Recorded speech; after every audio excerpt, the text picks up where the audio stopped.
Hello बच्चों आपका class 6 में बहुत बहुत स्वागत है। और ये है आपकी अंतरा व्याकरण एवं रचना, यानी कि आपकी व्याकरण की जो बुक है। आज हम इसमें पाठ 17 पढ़ेंगे जो कि वाच्य के बारे में है।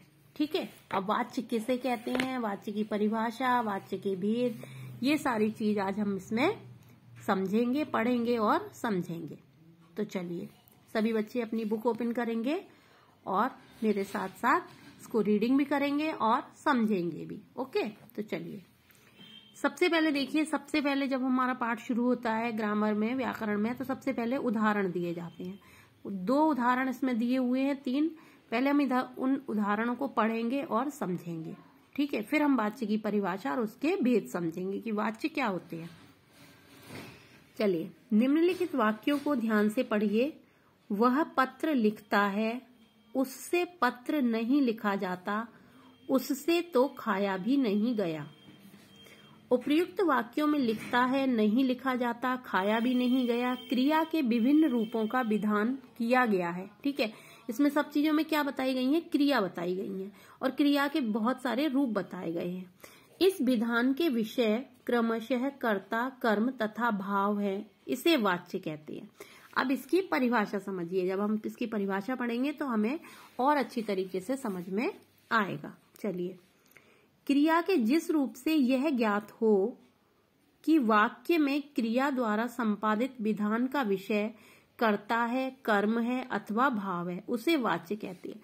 यानी कि क्रिया का वह रूप, क्रिया, ठीक है, क्रिया का जो भी रूप दिया हुआ है उससे हमें यह पता हो कि वाक्य में जो क्रिया द्वारा संपादित विधान है, यानी कि क्रिया द्वारा जो कार्य किया जा रहा है ना, ठीक है, उसका जो विषय है वो कर्ता है, कर्म है अथवा भाव है, उसे वाच्य कहते हैं। अब है वाच्य के 3 भेद, वाच्य के भेद। अब देखिए, वाच्य के 3 भेद होते हैं। ठीक है, कृतवाच्य, कर्मवाच्य, भाववाच्य।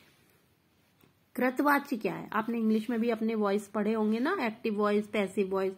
तो कृतवाच्य क्या है, क्रिया के जिस रूप से वाक्य के उद्देश्य, इसको आप अंडरलाइन कर लेना, क्रिया के जिस रूप से वाक्य के उद्देश्य क्रिया के कर्ता का बोध हो, वह कृत वाच्य कहलाता है। इसमें लिंग एवं वचन प्राय कर्ता के अनुसार होते हैं। जैसे रोहन खेलता है, मैं अखबार पढ़ता हूँ, निशा आम खाती है। ठीक है, इसमें जो कर्ता के अनुसार ही लिंग और वचन जो है वो कर्ता के अनुसार होते हैं। जैसे ये लड़का है तो पढ़ रहा है, लड़की है तो खा रही है। ठीक है, उपर्युक्त वाक्यों में रोहन, मैं और निशा कर्ता है। कर्ता यानी कि जो काम करने वाला। अब रोहन खेलता है तो इसमें क्या है, कर्ता कौन है, रोहन है। इसमें मैं अखबार पढ़ रहा हूं तो कर्ता कौन है, मैं। इसमें आम कौन खा रहा है, निशा खा रही है, तो जो कर्ता यानी कि काम करने वाला। ठीक है ना, तो इन वाक्यों में कर्ता की ही प्रधानता है। अतः खेलता है, पढ़ता हूं, खाती है, कृतवाच्य है। कर्मवाच्य देखिए, क्रिया का वह रूप जिससे ज्ञात हो जाए कि क्रिया के विधान का प्रभाव प्रधान विषय कर्म है, उसे कर्मवाच्य कहते हैं।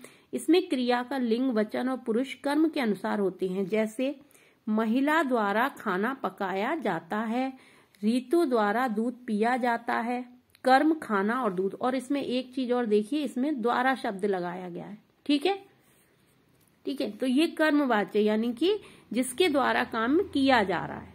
ठीक है, तो यहाँ पर कर्म पे ज्यादा जोर दिया है, तो क्या हो गया, महिला द्वारा खाना पकाया जा रहा है। ठीक है, ऋतु द्वारा दूध पिया जा रहा है, तो कर्म क्या है, खाना बनाना और दूध पीना, तो ये क्या हो गया, कर्मवाच्य। इन वाक्यों में क्रिया का विधान कर्म के अनुसार है, कर्ता महिला, ऋतु के अनुसार है, अतः ये वाक्य कर्मवाच्य के हैं। कर्मवाच्य में केवल एक कर्मक क्रियाओं का ही व्यवहार होता है।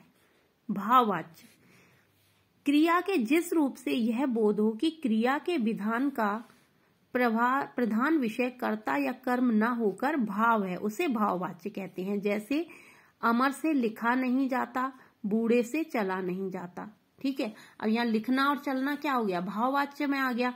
ठीक है, तो ये क्या हो गया, भाववाच्य हो गया। अब देखिए वाच्य परिवर्तन कैसे करती है। कृतवाच्य से कर्मवाच्य बनाना, कृतवाच्य से कर्मवाच्य बनाना। केवल एक कर्मक क्रिया को ही कृतवाच्य से कर्मवाच्य में बदला जा सकता है।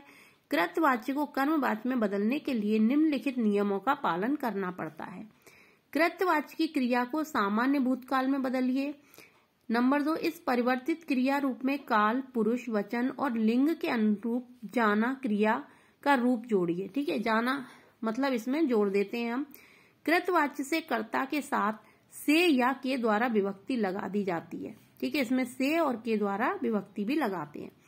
जब देखो कृतवाच्य से कर्मवाच्य में कैसे बदलेंगे। रमा सब्जी खरीदती है, अब हम इसको कैसे बदलेंगे, रमा से सब्जी खरीदी जाती है, यानी कि सामान्य भूतकाल में बदल गया।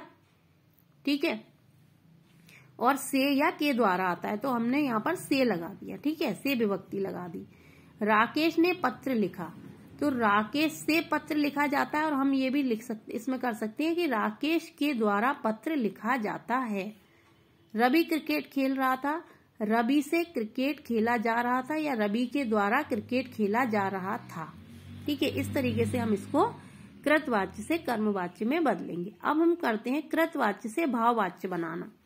भाववाच्य में क्रिया अकर्मक होती है, वाक्य निषेधात्मक, एकवचन और अन्य रूप पुरुष में होते हैं। अतः कृतवाच्य से भाववाच्य में बदलने के लिए निम्नलिखित नियमों का पालन करना चाहिए। कर्ता में कर्ण कारक की विभक्ति लगानी चाहिए। क्रिया को अन्य रूप पुरुष और एकवचन में रखना चाहिए। क्रिया को सामान्य भूतकाल में लाकर उसके काल के अनुरूप जाना क्रिया का रूप जोड़ना चाहिए।